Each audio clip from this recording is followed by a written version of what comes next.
બનાસકાંઠાના શિહોરીમાં પાન પાર્લર પર તોડફોડ કરવામાં આવી। ઉધાર મસાલો ન આપતા હુમલો કરાયો હતો। પાર્લર માલિકને કાચની બોટલ મારતા ઈજા થઈ હતી। પોલીસે આરોપીની અટકાયત કરી।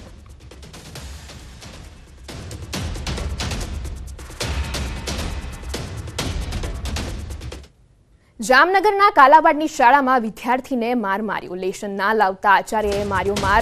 દિવ્યજ્યોત સ્કૂલમાં વિદ્યાર્થીને માર મારવામાં આવ્યો। બોલપેનથી માથા અને હાથમાં માર માર્યો। વિદ્યાર્થીને માર મારવા મુદ્દે સંચાલકનો ઢાંકી છોડ્યો।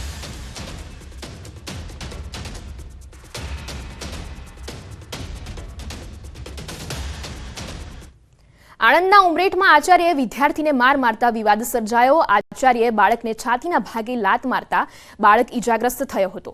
સુંદરપુરા પ્રાથમિક શાળાના આચાર્યએ ભૂલથી લાત વાગી હોવાની કબૂલાત કરી છે। ત્યારે મામલો ઉગ્ર બનતા આચાર્યએ સારવારની તમામ જવાબદારી ઉઠાવી છે।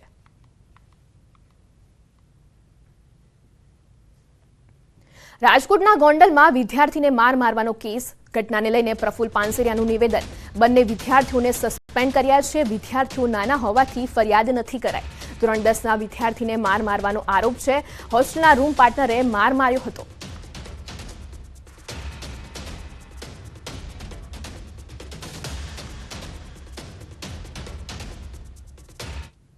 એ બંને વિદ્યાર્થીઓને સસ્પેન્ડ કરવામાં આવ્યા છે। પોલીસ કેસ કારણ કે એની એજ હજી 15 વર્ષથી નાની છે, માટે પોલીસના જે માનવ અધિકારના નિયમ પ્રમાણે એની કાર્યવાહી થઈ છે।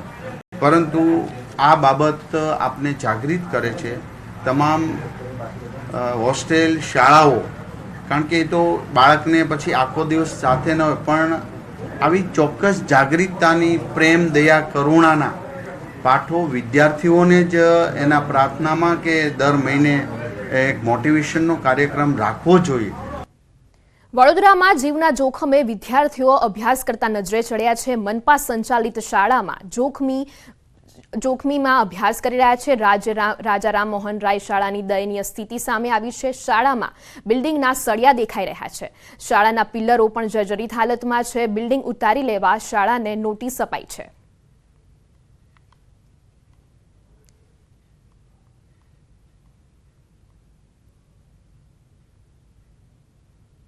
પરિસ્થિતિ જોતા, એના ઇમારતની પરિસ્થિતિ જોતા અને જે બાળકો ભણી રહ્યા છે, જે દેશનું ભવિષ્ય છે, તે આવી લાચારી અનુભવાય તેવી સ્કૂલની અંદર ભણતા હોય, એ લોકોના જીવનના જોખમે ના બાળકોને રમવા બાબતનું કોઈ ધ્યાન આપી રહ્યા છે।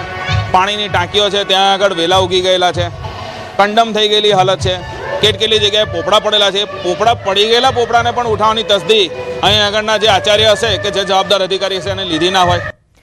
ગઈકાલે જ શિક્ષણ સમિતિએ બાળકોની સુરક્ષાને ધ્યાને રાખી શાળાને જર્જરિત બિલ્ડિંગ અંગે નોટિસ પાઠવી હતી અને તાત્કાલિક બિલ્ડિંગ ઉતારી લેવા સૂચન કર્યું છે।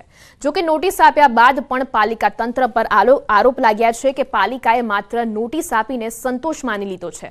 જે શાળાઓને બિલ્ડિંગ અંગે નોટિસ આપી છે તેની નજીક અન્ય બિલ્ડિંગમાં શાળા કાર્યરત છે, એટલે સવાલ ઉઠ્યા છે કે શું નોટિસ આપીને જ શિક્ષણ સમિતિનું કામ પૂર્ણ થઈ જશે?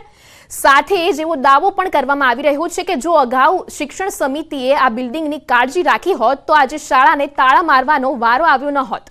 જે શાળાને નોટિસ પાઠવાઈ છે તેમાં માધવરાય ગોવાળકર મરાઠી શાળા, સયાજીગંજ હેડગેવાર પ્રાથમિક શાળા, અકોટા નેતાજી સુભાષચંદ્ર બોઝ પ્રાથમિક શાળા, રાજા રામમોહન રાય પ્રાથમિક શાળા સૈયદ વાસણા, મહર્ષિ અરવિંદ શાળા સમા, રંગવધૂત શાળા અને મગનભાઈ શંકરાભાઈ પ્રાથમિક શાળાનો સમાવેશ થાય છે। હળની દુર્ઘટના બાદ અમદાવાદના ડીઈઓ એક્શન મોડમાં આવ્યા છે। વડોદરા બોટ દુર્ઘટના બાદ અમદાવાદ ડીઈઓનું પ્રથમ નિવેદન સામે આવ્યું છે અને પ્રવાસ અંગે કોઈ લાપરવાહી નહીં ચાલે। મંજૂરી વગર શાળાઓ પ્રવાસ કરશે તો કાયદેસરની કાર્યવાહી કરવામાં આવશે। રાત્રિ દરમિયાન પ્રવાસનું આયોજન ન કરવા આપી સૂચના। કરવામાં આવે તો વિદ્યાર્થીઓમાં જ્ઞાન પણ વધતું હોય છે, પરંતુ આ પ્રવાસની મંજૂરી વગર કોઈ પણ શાળા પ્રવાસ ખેડે તો એ બિલકુલ ગેરકાયદેસર કહી શકાય અને આ ગેરકાયદેસર પ્રવૃત્તિ કરવા બદલ તેમની સામે દંડ પણ થઈ શકે અને વધુમાં અમારી વડી કચેરી દ્વારા જે કોઈ આગળની સૂચનાઓ મળે તે પ્રમાણે એને એમની સામે કાયદેસરના પગલાં લઈ શકાય અને જરૂર પડે તો પોલીસ ફરિયાદ પણ થઈ શકે છે। એટલે એવું નથી કે આમાં ગંભીરતા રાખી ન શકાય। ગંભીરતા રાખીને જ તમામ શાળાઓએ મંજૂરી ખેડવી જોઈએ. મંજૂરી વગરની કોઈપણ પ્રકારની પ્રવાસ ન કરવો તે મારી સ્પષ્ટ સૂચના છે. દ્વારકાના સલાયામાં સામે આવી છે ચોંકાવનારી ઘટના. યુવકની બંને પત્નીઓએ ગટગટાવી છે ઝેરી દવા. પારિવારિક ઝઘડામાં બંને પત્નીઓએ દવા પીધી. ઘટનામાં એક પત્નીનું મોત અને એક હોસ્પિટલમાં.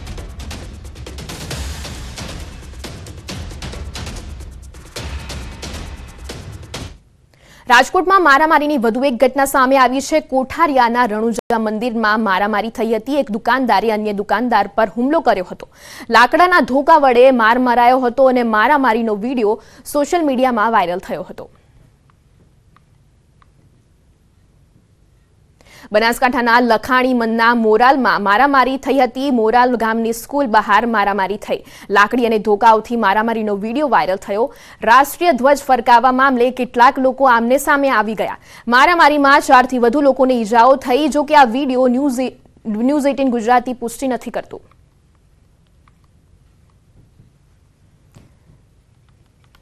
મોરાલ ગામની સ્કૂલની બહાર મારામારી થઈ અને મારામારીમાં 4 થી વધુ લોકોને ઈજાઓ થઈ હતી. રાષ્ટ્રીય ધ્વજ ફરકાવવા મામલે કેટલાક લોકો આમને સામે આવ્યા હતા અને મોરાલ ગામની મારામારીનો વિડીયો સામે આવ્યો છે.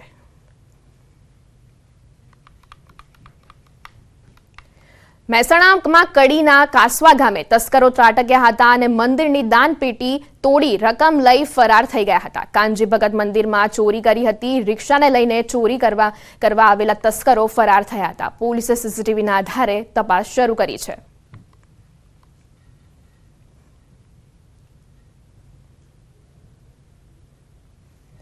મોરબીમાં બંધ મકાનમાં તસ્કરો ત્રાટક્યા. ઘુંટુ ગામની રામપાર્ક સોસાયટીમાં ચોરી કરી પરિવાર બહાર ગયો હતો ત્યારે ત્રાટક્યા હતા તસ્કરો. પાડોશીઓના ઘરને બહારથી બંધ કર્યા બાદ ચોરી કરી હતી અને તસ્કરો સોસાયટીના કેમેરામાં કેદ થયા હતા.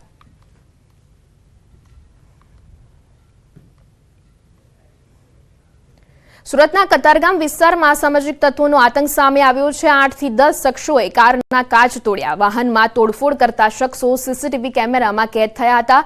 અસામાજિક તત્વોની કરતૂત સોશિયલ મીડિયામાં વાયરલ થઈ છે.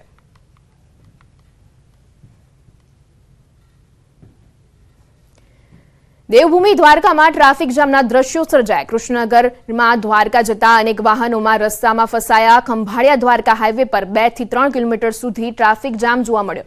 અજંડા પર ગામના પાટિયા પાસે વાહનોની લાંબી કતારો લાગી. 4 લેન રોડનું કામ ચાલુ હોવાથી વારંવાર ટ્રાફિક થતા લોકોને હાલાકી પડી રહી છે. નેશનલ ઓથોરિટીની ગોકળ ગતિએ કામગીરી થતા સ્થાનિકોમાં ભારે રોષ ભભૂકી ઉઠ્યો છે.